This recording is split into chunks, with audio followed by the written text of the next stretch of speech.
如果地球的平均气温上升2度，人类将会遭遇怎样的温度？这部刚上映的灾难恐怖片马上就揭晓答案。从21世纪开始，地球环境迅速变糟，任意排放的污染物弥漫在天空和河水中，美丽的森林被垃圾所取代。人类似乎还没意识到这会有多糟糕的结果。2037年，地球的平均气温上升了整整 1.5 度，北极和南极的冰川开始大规模消融，有1/5的陆地被涨潮的海水覆盖住，遍地的林火，提高烟雾指数。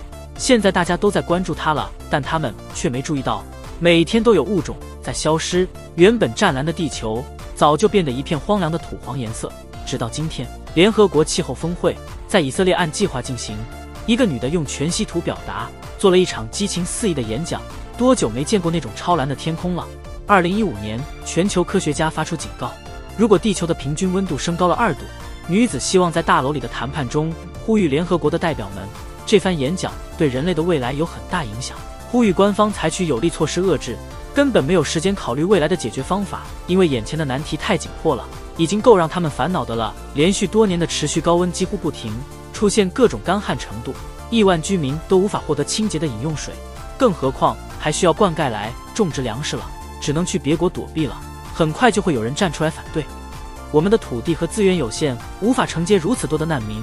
就在会议陷入争论僵局时，能不能去找阿尔法公司帮个忙呀？让他们免费分享海水净化技术，这将完全解决淡水短缺问题。在座的大家脸色都变得呆滞了。阿尔法是世界上最大的私人公司，他会这么友善吗？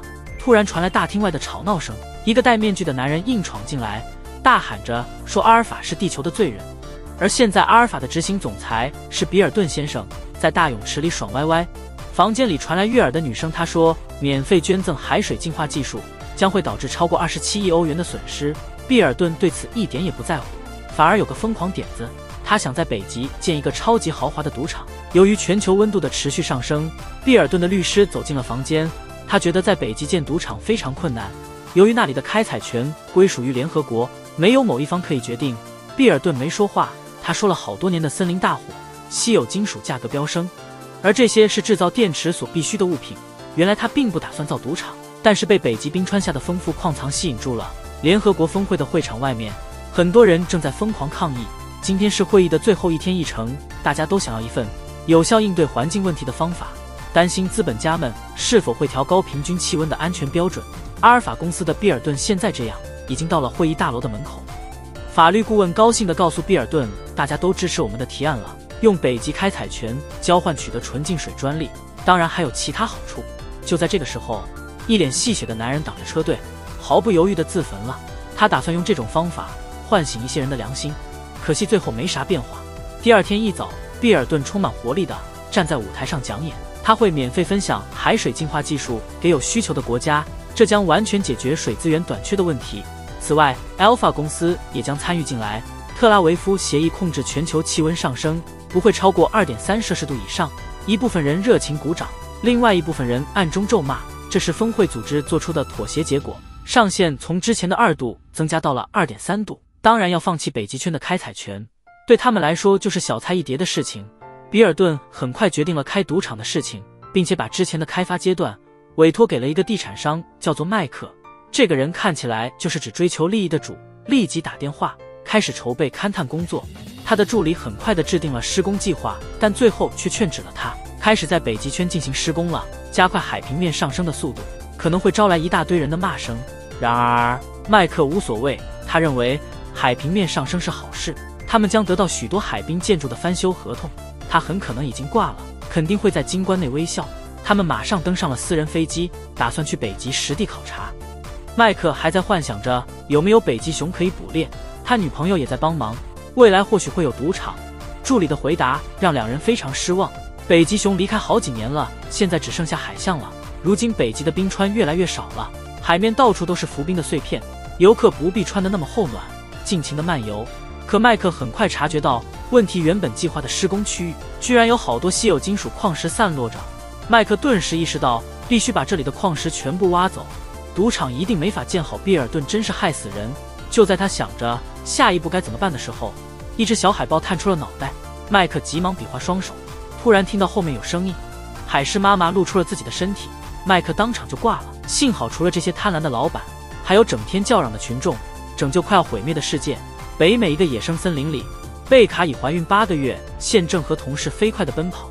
他们本来就是在这里观察鸟类活动的，但没想到风向突然变了，把森林大火带到这儿了。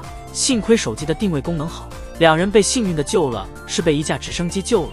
只是激烈运动加上吸入大量烟雾，虽然最后生完孩子，但是孩子的心脏有一些问题。丈夫安慰她说，也许未来科技会更先进，这些事情都不重要。贝卡的同事告诉她，自己要去一家公益动物组织面试，他们推出了一项庞大的计划，旨在拯救动物。在接下来的几十年里，收集各种动物的遗传物质，待地球的气候变好后，想方设法让他们活过来。贝卡听完后大吃一惊，这是否意味着他要抛弃眼前的世界呢？同事的表情很低落，一言不发。还有更好的方法吗？转眼间就到了2046年，地球的环境问题越来越严重，空气中充满了令人绝望的沙尘。由于海平面上升，陆地大部分被水淹没，很多人必须住在充满海水的城市里。更可怕的是，地球上的动物中有95%已经完全消失了，孩子们只能通过视频学习，看他们以前的样子。贝卡一直在动物协会工作，动物行为的观测和研究工作。最近我们观察到了即将灭绝的座头鲸，根据上个月的数据分析结果，可能只有4个了。没想到黑人同事又来搞破坏了。几天前，哥伦比亚海滩搁浅了3只座头鲸，贝卡眼中充满悲伤，真是没办法。他知道座头鲸吃什么，磷虾去年就没了，来自食物链的破坏无法被人力所挽救。贝卡决定立刻去见那只唯一存活的鲸鱼，但在那之前，他要把他儿子汤米送到学校住宿。小男孩身上带着个圆形纽扣，这是检测心脏状况的表格，准备好了。贝卡离开了大厅，上了一辆快车，车辆在我说出目的地后缓慢开动了起来，很快就飞去了马拉加的研究中心。抬头看看四周，四周都是褐黄色的灰尘，森林里火焰四起，猛烈蔓延，不知道它们能持续多久。贝卡已到达目的地，进入海下监测室后，搭乘电梯到达。他轻松地操作了音波设备，随着鲸鱼独特的交流声音传播出去。贝卡在等啊等，只剩一只座头鲸在附近游，他肯定能听到声音找到这儿来的。过了好久，贝卡突然高兴起来，他收到了座头鲸的回复，很频繁。接下来，一只巨大的东西出现在眼前，那只剩下的座头鲸来了。动物协会的贝卡激动不已，赶紧打开音频转换软件，和座头鲸有了深入的交流。你的声音怎么和我一样？对方真是聪明绝顶呀，语言能力也是一流的，感觉快死了，希望能当一次妈妈。贝卡一边在翻译软件里加入新词汇，一边挣扎地说，你是唯一剩下的座头鲸。谁知道对方竟然这样说，我最近才听到了相似的呼唤。随后就摇晃着尾巴游向了远方。贝卡心里烦恼，马上找上级领导，希望公司能找出办法养活那只座头鲸。这绝对是一个困难的选择，座头鲸每天吃的东西超过1000300公斤，不管公司能不能负担得起，应付外界的压力太难了。你可知道全球有很多难民都饥肠辘辘吗？贝卡已经回家了，电脑还在一直播放那只母鲸的声音，找不到翻译软件，只能用模拟声音来代替。竟然是他已故的妈妈。小儿子知道自己心脏有问题，活不过20岁，他有点担心地问他妈妈，如果自己走了的话，你能模仿和我一样的动物声音吗？贝卡坚决摇头，你肯定没事的。在接下来的日子里，贝卡四处奔波，参观了动物协会，在各个大洋的海洋观测站，他寻找这只座头鲸，同类的人如何落马。当我到达南半球的某个观测站时，监测员习惯性地播放了一段录音，这是一只公座头鲸传达求偶的讯号，他希望引起那只雌鲸的兴趣。贝卡立刻明白这是一个有计划的骗局，实际上雌鲸根本没有其他同伴公司，只是想通过这种方式调动他的情绪，与人类沟通更多。贝卡迅速找到了他的直属上司，对方简直就是个彻头彻尾的骗子。主管却不在意，如果我们不这样做的话，你觉得那只母鲸怎么样？会主动找你聊天吗？他随即又爆出个大新闻，这家全球最大的埃尔法公司正准备涉足生物领域，而他们这个组织只剩下一家能跟座头鲸面谈的动物协会，一定能卖个高价。贝卡还想说几句，但主管一甩头直接走了。贝卡回到家后开始感到沮丧，看着录像里一家人开心地聚在一起，突然想起婆婆和老公先后去世，而自己的孩子可能很快就会离世。贝卡感受到了那只母鲸的孤独，他决定找个办法来弥补内心的愧疚。于是他又回到了自己的检测台，把自己的声音重新录制了一遍，在深海里散开来了。提醒雌鲸别轻易相信。鲸鱼传达的信息其实都是人类编的骗局，他不确定能不能被听见，但仍然希望雌鲸能在剩下的时间里真正自由快乐。就在这时，突然传来一声刺耳的呼叫，那只雌鲸又来了。他竟然不懂谎言是什么意思。贝卡耐心解释道，这是人遇到困难时骗人的方法。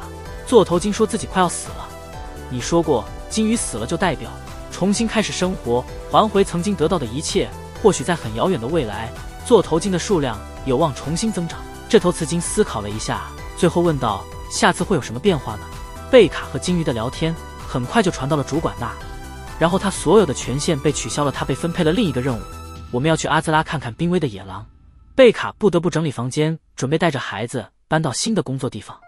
能用歌声和复杂发音与他人交流的大鲸鱼将在2048年彻底消失。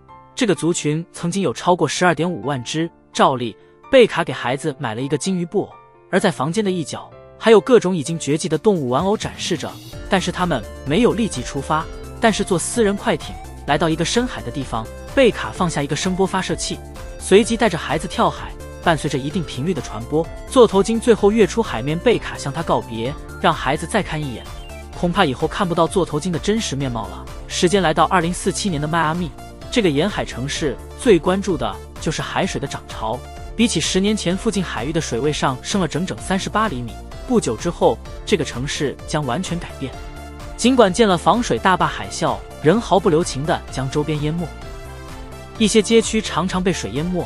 扎克是个备受敬重的拉比，作为本地信徒的精神指导者，大家心情不安，因为城里的有钱有势的人纷纷搬到其他城市了，剩下的人只能祈求上帝怜悯，让末日来得晚一点。不过扎克最近也遇到了烦恼，他在的那个教堂没有被选入保护名单，所以州政府不会给他提供任何钱。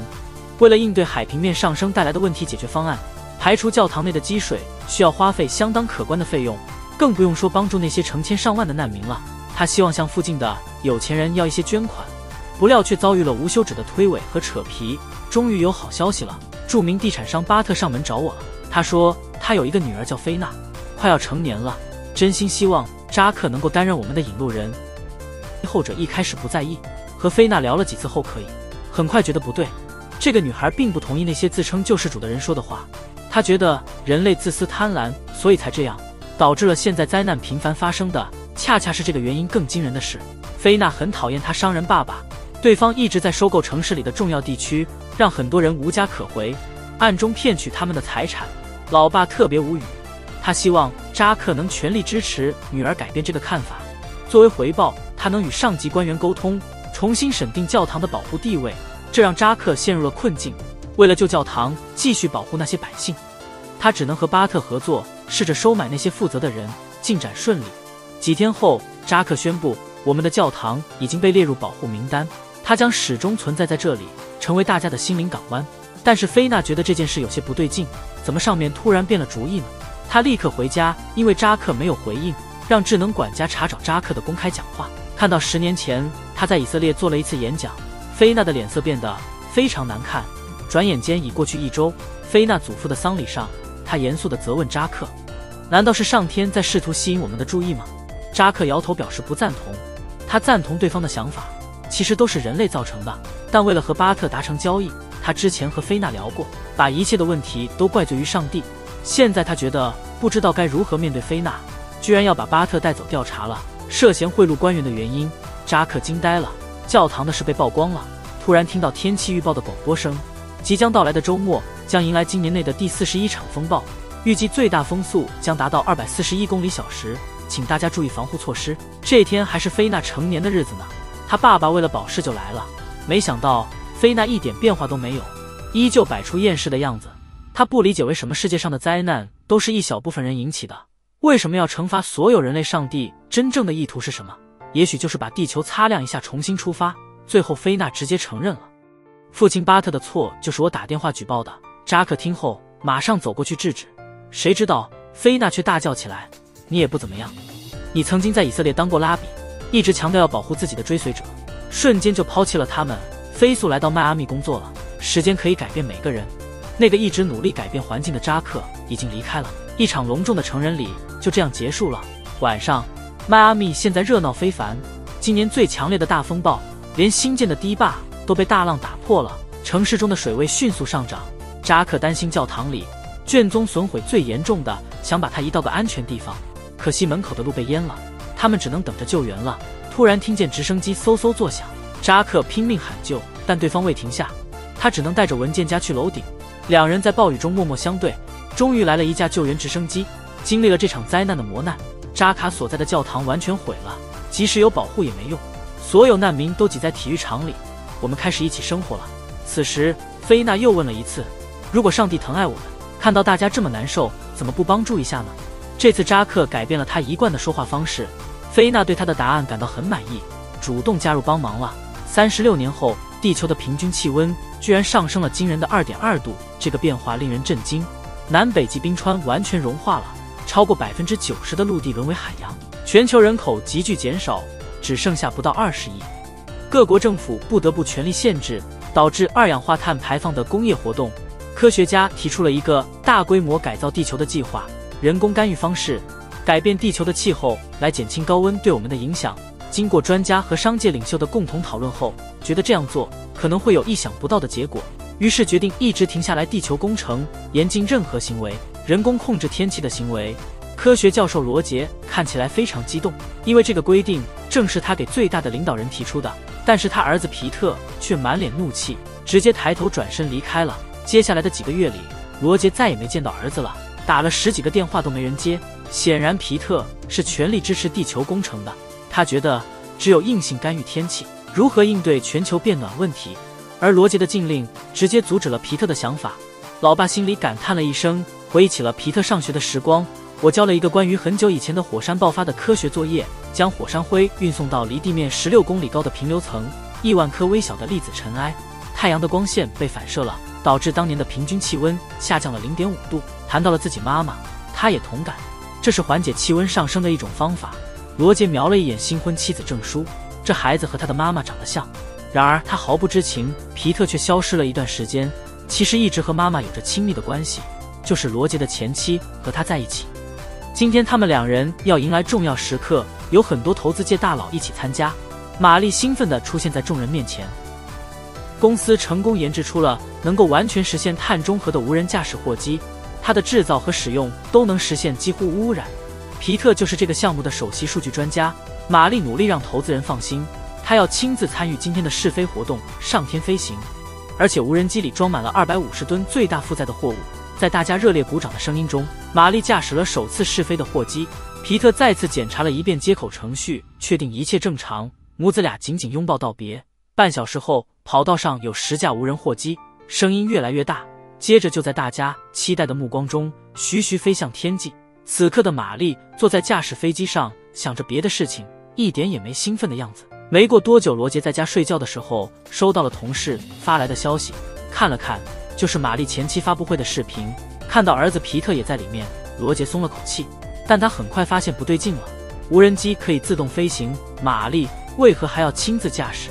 他前妻一大早就很勤奋啊，这件事一点都不简单。果然如此，坐在控制台前的皮特突然跟试飞总指挥说，玛丽改了操控程序的密码，除他外就没有其他人了，没人能掌控住10架试飞的无人机。这还没完，总指挥马上发现了试飞的货机竟然没带着，就按照计划的路线飞了，但是迅速地飞向天空。商用飞机的高度上限已经非常接近了，他赶紧找飞机上的玛丽联系，你要去哪儿呀？没想到对方却非常镇定说，这会是一次绝佳的旅程。光头总指挥马上慌了起来，你再乱来就会引来军队的动手。玛丽似乎预料到了这一情况，转接了电话给儿子，立马找他，让他开始执行下一阶段的计划。皮特也没拖延，悄悄地整理好电脑，接着就匆忙离开了现场。显然母子俩正在商议一个大计划，到底是为了什么？最懂得他们的是罗杰，但也对他们感到困惑。突然有无人机送了一份快递，老婆说是阿尔法公司寄来的真牛排。罗杰突然想到阿尔法资源公司的股价暴涨，于是给同事打个电话，请帮我查一下他最近有没有发生什么变化，化学资源的批量交易。同事马上告诉他有人买了很多碳酸钙。罗杰听完之后吓得打了个寒战，于是马上找来了一个联调专员。他已经揣摩到了前妻玛丽的意思，对方要用无人机喷洒大量碳酸钙，这些水里溶不了的石灰粉，长时间漂浮在平流层中，虽然可以有效地控制温度上升，但也会带来意想不到的结果，这是违法的。同时，最高领导者也接到了消息，无人机走错了路线，立刻找军队指挥官联系，得知这个私人飞机队没有获得任何授权，并且没有对通讯警告做出任何反应。就在他犹豫是否把它定义为恐怖行动的时候，全球都收到了一份来自玛丽的公开声明信。他在画面里表达，尽管各国都努力控制二氧化碳排放量，但遗憾的是，这几年来地球平均温度仍然上升了 0.65 度。他觉得该搞一次地球重启了。如果官方不同意或者试图打倒他，那飞机里的好几千吨碳酸钙长期漂浮在大气中，这显然是一个精心策划的违法行径。不过玛丽已经离开大地，飞向了天空，警察只能去试飞场，抓住所有那些投资商，当然不能放过操控中心的指挥员。没想到他儿子皮特提前走了，现在已经来到一个地下室了。他将在这里继续帮助他妈妈远程工作，与对方合作，并执行下一步行动。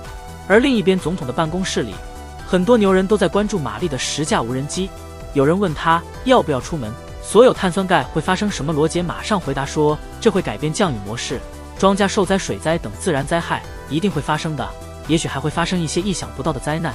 领导不高兴，地球工程需要持续进行，需要定期进行定期维护。就算这次成功了，下次还有可能成功吗？罗杰却是看得透，如果他这次的做法能够很好的调节温度，那么石油、煤炭等产业一定会跟在后面。为了争取宽松排放二氧化碳的限制，请放开相关限制。就在这时，助手赶来汇报，他们成功联系上了玛丽本人。领导马上劝告，咱们要好好聊聊，如果碳酸钙真的散播开来的话，因此会有很多人就会死掉。不管现在做什么，玛丽已经考虑过了，只需要200万吨的石灰石，地球会变得越来越冷。罗杰突然说，就算你是对的，这里有200万吨的碳酸钙，臭氧层发生了什么事情？海洋会有哪些变化？这些或许是因为气温升高。更糟糕的问题，玛丽本来挺冷静的，现在却变得火冒三丈。如果温度一直涨，人类还能活多久？这是一个拼死一搏的尝试。双方再次像婚前一样吵个不停。突然现场安静下来，没想到通信断掉了。罗杰也被友好的请离了会议室。原来军队已经开始采取对策了，已经有几架战机到达了马前周边，并且屏蔽了所有通讯信号。现在需要考虑的是否要击落玛丽所在的无人机。有人建议除掉它，并联系上远程帮助的皮特，那么一切威胁都消失了。同时，一群警察已经到达皮特藏身的地方。当他们准备抓人的时候，皮特突然无影无踪了。这个地方其实只是一张3D 影像，他的真身竟然躲在一个网吧里，这真出乎预料。听到消息的人们再次保持安静。突然，助理进了办公室，说埃尔法公司的总经理毕尔顿来了。众人走后，领导者迅速接起电话，原来他也是支持地球工程计划的。然而由于反对者众多，政府只能顺应民意。他想找个解决办法，在其他途径解决这个问题。对方答应得很爽快，表示很早就准备好了。不一会儿，军方飞机就收到返回的命令。玛丽看到这一幕，激动得不得了。官方同意重新启动地球改造计划了吗？网吧里的皮特也是高兴得不得了，刚想表达他内心的快乐，妈妈突然又没消息了。海边的渔民们只看到空中绽放的美丽烟花。玛丽领导的10架无人机被瞬间毁了。办公室中的高层领导看起来很帅气，他们的军机已经回去了。谁打倒了玛丽？就在这个时候，罗杰说有重要事情要报告。玛丽曾经提起过，需要200万吨碳酸钙来降低地球的温度，无人机最多只能承载250吨。试飞的货机很可能只是个幌子，玛丽可能还有更多的计策。但他听说玛丽的货机被击落了，整个人完全懵了。此刻皮特非常生气，他对官方的想法感到困惑，明明已经表达了和解的意愿，为啥最后要搞这一下？皮特的脸变得越来越难看了，飞快地输入了一大堆指令，他要开始做个后手了。卫星监测的范围里突然冒出许多不明物体，原来是皮特在操纵着成千上万的埃尔法无人机，带有很多石灰岩，飞向了天空。玛丽早就得到了埃尔法公司的帮助，其中的原因很明显，如果这次行动能真正降温的话，对碳排放的限制会有很大的宽松。罗杰盯着天空中飘散的粉尘不停地扩散，他的脸上充满了绝望的表情。平均气温上升了整整 2.2 度，一些天气糟糕地方成为了另一个迷雾之城。空中弥漫着密密麻麻的尘埃，无人机将取代一些跑腿的工作，在外的路人每隔一段时间需要呼吸新鲜空气。当然，这些都不是白送的。莱克是个穷酸货车司机，突然听到天空中传来了巨大的爆炸声音，他不知道这是人为的，为改善气候条件所做出的付出。莱克还是吓坏了中介，突然跑过来提醒他，有人找买卖的来了。他好奇地尾随对方进了仓库，看到有人拿着一个银色的铁盒，正中间有一个光头男子坐着。杰森是个从事物流运输的老板，对方一边吃饭一边告诉我，他有个重要交易，报酬是10万，还要带一批货去瓦拉纳西。莱克并不高兴，光头杰森没详细说，只说这批货物很重要，为了不被人追踪定位，所以我们决定不再继续发展自动驾驶货车。他已经很久没有收到订单了，做到足够以后半生无忧。单腿跳上货车，看了一下车里的圆筒。当卡车行驶在路上的时候，莱克再次迫不及待地问道，大部分都是一般的货物。情不自禁地吸了一口纯氧，氧气罩太过时了，现在有钱人都用纳米机器人清洁鼻子，它可以清除所有杂质和细菌。两人整整一晚都像这样相处，即使在室内也需要用到隔热材料，只有过滤功能的睡袋才行。太阳快要垂眉低眼了，可是这次他们碰壁了，路口前竟然有检查点设立了，当需要的时候给我推轮椅。谁知货车刚刚停下来了，这些警察什么都没问到，强迫莱克打开箱子，其他货车竟然轻松通过了。莱克想要捣乱，于是赶紧摘下轮椅冲向杰森。银色的铁盒被找到了，示意同事干掉莱克。突然传来了几声枪声，莱克难以相信地盯着杰森。当他拿着那个铁盒上车后，莱克无法抑制自己的愤怒。莱克停一下，过个路口，某家豪华酒店的顶层露天平台上，一位女士正在打电话。他立刻变得严肃起来，拿起桌上的圆球，转瞬间变成了一架追踪无人机。铁盒秘密运送的计划，他的行踪还是让人很好奇的。我带着杰森走出货车，他还在流汗。我告诉他，我是一个公益组织的成员，至于铁盒里是什么，你等一会就会知道。可莱克看起来不太平静，你也不是什么好鸟，但为了完成任务，但他也知道如何保持内心平衡。但是我救了莱克的命，只要明天再救2人今晚的罪过，就可以抵消了。2人说着话，莱克看到不远处的车灯亮起，连忙招手。女子告诉了2人，必须送这个罐子去隔壁小镇的营地，找自己的警官，自信的可接待者。白天可以开车，轮胎能承受高温，车身可以防潮，需要的时候还能使用反光帐篷，连身份都帮他们准备好了，那就是国外的救援机构。除了那个瓶子之外，还要帮忙个人历史。这位是国内知名的遗传学专家，去组织的营地有个特别重要的事情。杰森忍不住问道，这个罐子装的是啥东西啊？这遗传专家挺靠谱的。杰森仍然摸不透。科学家再给小白解释一遍，现在全世界的稻谷种子所有都被大农业公司独占了，只能吃合成大米填饱肚子。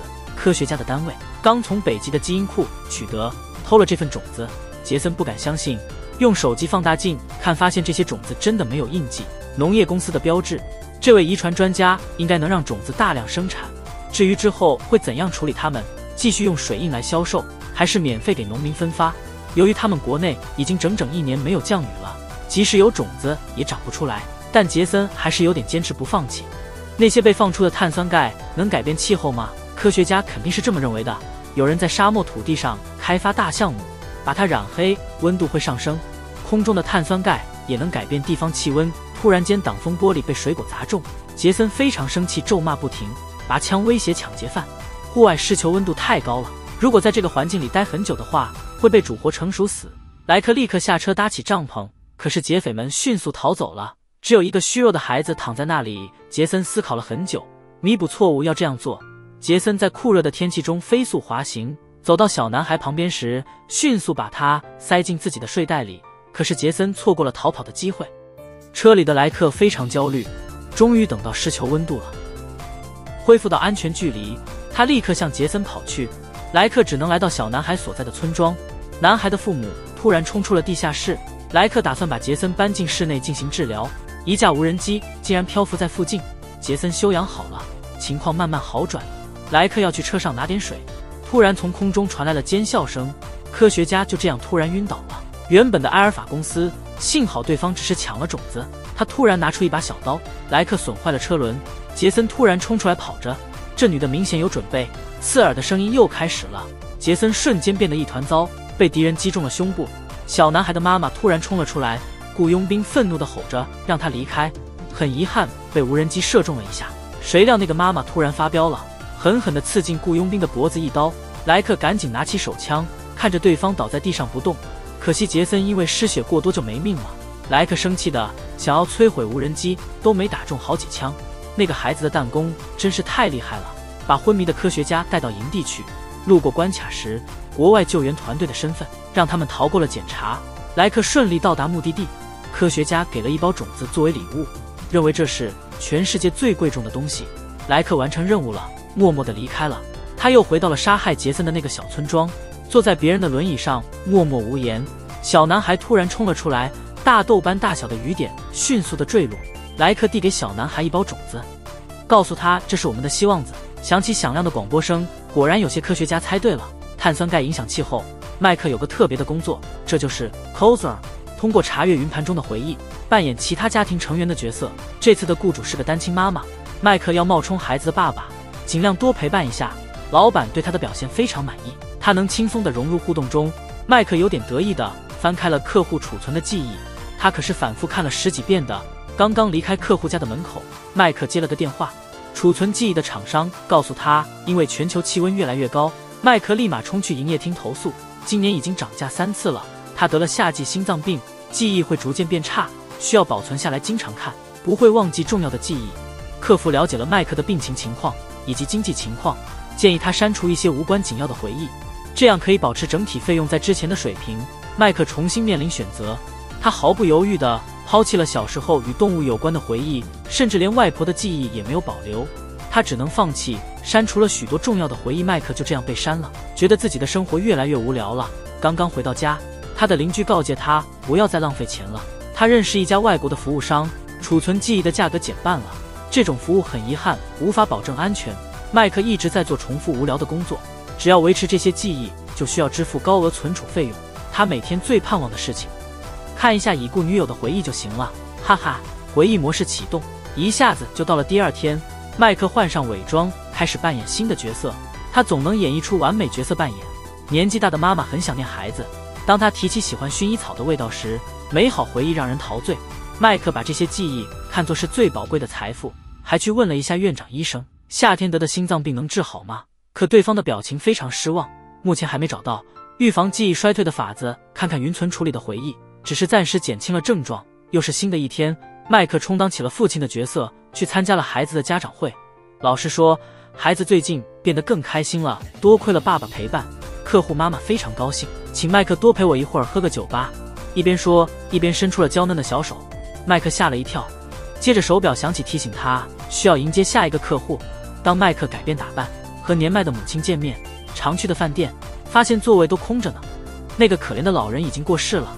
麦克不是亲戚，所以我没有收到通知，这让麦克极度沮丧。不管我们多努力地融入角色，终究只是个假冒的。他准备了适合年迈母亲的化妆品和服饰，还有对方送的项链，都放进柜子里。突然，云存储公司给我打电话了，麦克记忆容量满了，得删一些，否则将限制访问权限。麦克不在意，但是他却累得躺在床上。可是在深夜时，男人突然从梦中惊醒，错过女友的视频已经1整天了，对方的记忆开始变得模糊不清。夏天心脏病可导致脑功能衰退，感觉自己的生活越来越没意义了。于是他做出了一个重要决断，买角色扮演服务吧，和女友一起玩。出现了一个长得和他很像的女人，言谈举止和表情真是太逼真了。麦克有点糊涂，好像女友又活过来了。在享受更多服务的时候，麦克突然意识到这都是假的，不是他想要的。他重新连接了云客服系统，要求对方抹掉所有记忆，帮我改一下关于女友的内容。麦克觉得心里舒坦多了，也许只有离开的女朋友，对他来说那就是他的全部。可惜没过2天，麦克突然发现无法访问存储空间了。他从别人那里听到消息，突然发生的地震导致云存储服务器出毛病，所有记忆都没了。麦克不由自主的全身颤抖，他放弃了今天的任务，急忙赶到服务台，这里已经满了，来找你解决问题的顾客。麦克很着急，迅速走到柜台前咨询，我能找回我丢失的记忆吗？对方的回答非常机械，合同里说了，如果记忆丢失，他们只能向我道歉。麦克觉得世界都崩塌了，找到了公寓的邻居了。别人说过，了解一个外国的云存储提供商，他想知道自己的记忆是否能恢复。邻居同意了，但需要支付1万块的数据恢复费。麦克犹豫了一下，明天就送到。这可是一大笔开销，他得多接几笔生意才行。回到公寓，麦克查找了所有需求清单，众多任务令人眼花缭乱，大部分是提供实际体验的服务，存在安全风险。例如，男人背着妻子外面找其他女人搞暧昧，麦克选了好久，最后选了几个人帮催债、劝人搬家的简单事情。可是这些工作的薪水不多，定金差得远远不够，麦克焦虑不安，好几天没看了女友的回忆片段，他对此的记忆变得越来越模糊。当像往常一样扮演孩子爸爸时，关于最后一只巨型鲸的事情记不得了。善良的顾客妈妈看出了他的不对劲，一直安慰他，这让麦克再次有了相同的感受。好久不见的暖意开始不禁流露出自己的难堪之情。由于病情记忆力不佳，麦克自己伸手了，顺其自然，他们最后在一起了。第二天早上，麦克以任务为借口起床，向那位客户的妈妈收了额外的费用，用于提供体验式服务。快要到达定金金额了，麦克最后决定接受冒充第三者的任务。毫无疑问，就在他迷迷糊糊地离开大厅时，突然收到公司通知客户母亲不愿付款。麦克吓坏了，赶紧跑到对方家里解释，客户的妈妈更是生气不已。麦克以前从不提供体验服务，他觉得昨晚发生的事情是真心表达。麦克满脸忧伤，为了保留对女友的回忆，每天都得不断装扮成别的角色。麦克已经完全迷失了，她的丈夫也走了，人们不应沉溺于过去，趁现在重要。麦克思考了很久，邻居生气地催麦克缴纳定金，否则就把女友的记忆录像卖给广告商。然而麦克对此置之不理，他想结束与过去的关系。3个月飞快过去了，麦克和客户的妈妈住在一起，广告屏幕上先播放了一段做头巾的视频，然后又曝光了他女朋友的画面。麦克见了停了下来，心里有点熟悉的感觉，但很快就无所谓的和新女友走了。以前的回忆虽然宝贵，但不要沉溺待在过去，但没必要全力以赴去保护，眼下的才最重要。同时在纽约的一幢别墅里，罗森邀请男主人请了一些朋友来我家吃饭，他打算今晚公布一个重要决定，保存起来，直到地球自我修复后，我们又看到了蔚蓝的天空。他用高科技复活自己，这是埃尔法公司的新开发的生命暂停技术，目前只有一只宠物狗，实验已经完成了。罗森是这个项目的投资者之一。在听完后，大家都震惊了，特别是罗森的太太玛丽，她觉得丈夫对她毫不留情地离弃了她。罗森有不同想法，觉得我和玛丽之间已经没感情了。他非常喜欢湛蓝的天空和新鲜的空气，不顾一切追求未来憧憬中的世界。妻子玛丽被好友说服，特别是当对方表达出对自己的爱后，玛丽立刻变得对一切漠不关心。丈夫离我而去，好朋友的邻居更加亲近。当罗森在场时，对玛丽有好感，等他走了，咱们就行动。罗森生气了，与好友发生了争执。他突然意识到自己的妻子其实是个大宝贝。罗森开始重新思考他和妻子之间的感情，也许能和喜欢的人一起见证地球日渐衰败，挺好的一件事儿呢。这是未来的世界，到了2070年，随着碳含量上升，天气越来越糟糕，越来越多的物种正在迅速灭绝。与此同时，一家商业巨头埃尔法公司股价一直涨，垄断了全球超过70%的行业。这天，埃尔法公司的 CEO 比尔顿突然收到国际法庭传票，被指控谋取利益，导致碳含量迅速增加，因此导致成千上万物种灭绝。国际刑事法庭是为了解决这个问题设立的，办了个官司会，并在全球范围内直播了。诉讼由3位各地的法律专家组成，和道德传统的假想法官主持。原告律师露西先说，他觉得比尔顿控制着阿尔法公司，在过去的半个世纪里加重了气候变化，并从中赚钱，是一种灭绝生态的行为。有至少10个埃尔法前员工愿意出庭作证。首先登场的是生物学家贝卡，他以前在一家动物保护协会工作，后来公司被买了，就去了阿尔法公司。在过去几十年里，阿尔法积累了很多信息，巨大动物的基因存储库。他这样做是因为一旦这些动物灭绝了，人们就要买门票去埃尔法克隆动物园看动物。比尔顿的律师伯格迅速反驳，大家都导致了二氧化碳的增加。阿尔法公司改进基因库，为了不忘记绝迹动物，只是这样。可贝卡不同意，他认为要保护物种的话，我们应该拯救他们的一切生存条件，而不是通过稀有资源来创造商业价值。伯格律师泰然自若，向贝卡博士提问：你有没有领阿尔法公司的退休金？你买了吗？阿尔法的抑郁症疗法，尤其是你儿子麦克，你有没有被从他的脑海中抹去？贝卡神情悲痛，但都回答了肯定。伯格的气势突然变得强势，由于自己的经历，贝卡对埃尔法公司有偏见，所以不适合作证。贝卡无言以对，只能无奈离开现场。明天他就从100米高的楼顶往下跳了。现在埃尔法公司的临时总裁玛莎，他坚定地向董事会保证，他会尽力拯救比尔顿，稳住不断下跌的公司股票价格。很快就到了第2场诉讼会，这回来的人证前埃尔法公司员工罗杰博士，他是国内有名的天气专家，曾经在埃尔法工作过碳物质的提取技术的研发，他可以有效地调控空气中的碳含量。被告律师伯格马上插话，这说明埃尔法对环保做出了贡献。此外，提取碳的技术还没有找到可行的办法。罗杰突然转换话题问道，为什么在项目取得重要进展时，我被公司无缘无故炒了？他认为是比尔顿在故意拖延项目的进展。只有当含碳量到一定程度时，只有埃尔法公司会发布该产品，这样才能赚更多钱。这回轮到比尔顿亲自回应了，批评罗杰老是胡思乱想。和他的儿子一样，他们一度在平流层释放碳酸钙，试图改变恶劣的天气，现在还被困在联合国的监狱里。这番话直戳罗杰的痛处。被告律师伯格又加了一刀，你儿子是不是用埃尔法公司的无人机犯罪了？所以你对埃尔法公司有偏见。3位虚拟法官表决结果，最后确认罗杰不能当证人。正在看直播的女孩小丽非常兴奋，跟机器管家交流。爸爸是全球最伟大的慈善家之一，他是比尔顿领养的孩子，从小我就无比钦佩养父。伯格律师建议让小丽去法庭作证，他能让全球都晓得你是个伟大的慈善家。但比尔顿却很反感，完全否定了小丽的证词。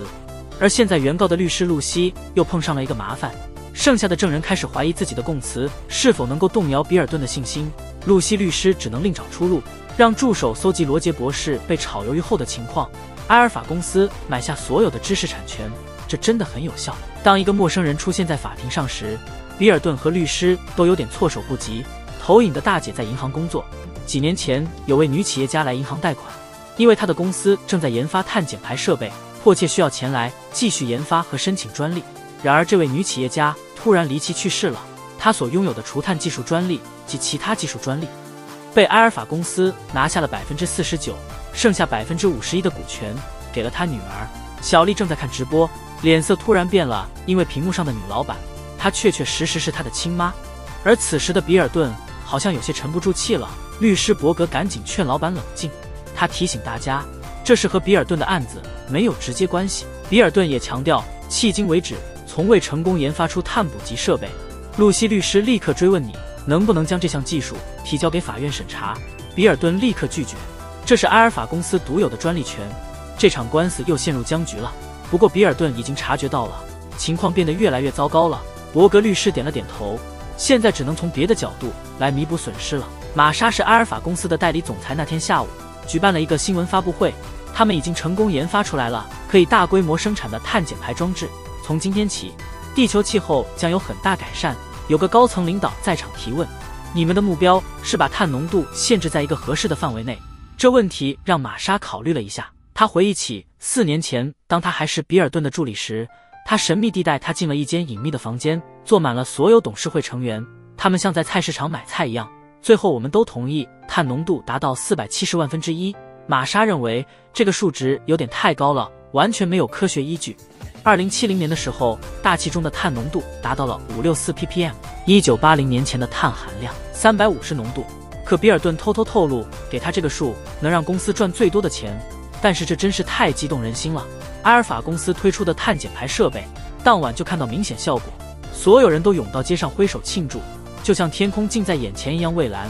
可是原告律师露西并不高兴，这个日子本来就该到来，多年前就开始等待了，只是因为有些人想要赚更多的钱。她男友提醒了一下，你的任务是让所有人了解真相。露西有足够实力改变现状吗？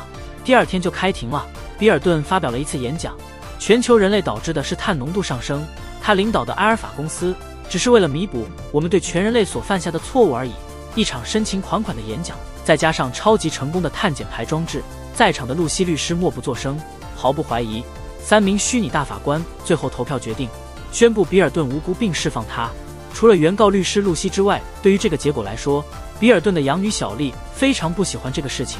她深信不疑，自己的亲生母亲很可能就是被埃尔法公司杀害的。比尔顿收她为养女，是因为他喜欢她，就是为了她的碳减排技术，51%股权。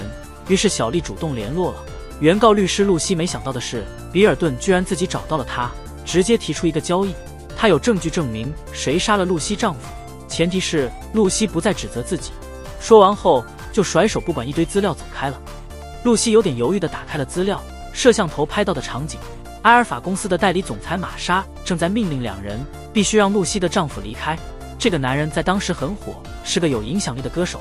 他常常在公开场合批评埃尔法公司为了自己的利益导致碳排放增加的观点，直到他后来不幸去世，很可能是埃尔法公司干的，只是因为没有证据而无可奈何。这就是露西一直与埃尔法公司为敌的原因。现在有2个问题摆在我们的面前：接受比尔顿给的东西会害死老公的罪魁祸首玛莎会受到法律制裁，还是和小丽一起工作继续起诉比尔顿？犹豫不决的露西向某人请教这个问题：老公的数字形象，对方的态度和以前一模一样。永远别忘了，露西已经成为过去，我们应该考虑全人类的未来。露西决定好了，让埃尔法机器人立即行动，关闭了丈夫的画面。第2天早上，露西找到了代理总裁玛莎，将比尔顿计划杀死他的密谋公之于众。后者毫不犹豫地交出了一个视频里面有指控比尔顿的关键证据，结果可谓毋庸置疑。比尔顿再次出现在国际法院上方，这次控告他的是比尔顿的养女，她也是一个女企业家的亲生孩子。审判现场播放埃尔法公司高层人员的一段视频，随便定个碳含量目标，就是那个470 ppm 的会议，一眨眼就到了1年后。随着碳清除设备的广泛使用，天空再次变成了蔚蓝色，新的碳浓度标准为350 ppm， 类似于工业革命初期的水平。被永远囚禁在太空监狱的比尔顿瞄了一眼非常想看的湛蓝地球。这就是推外的全部内容了。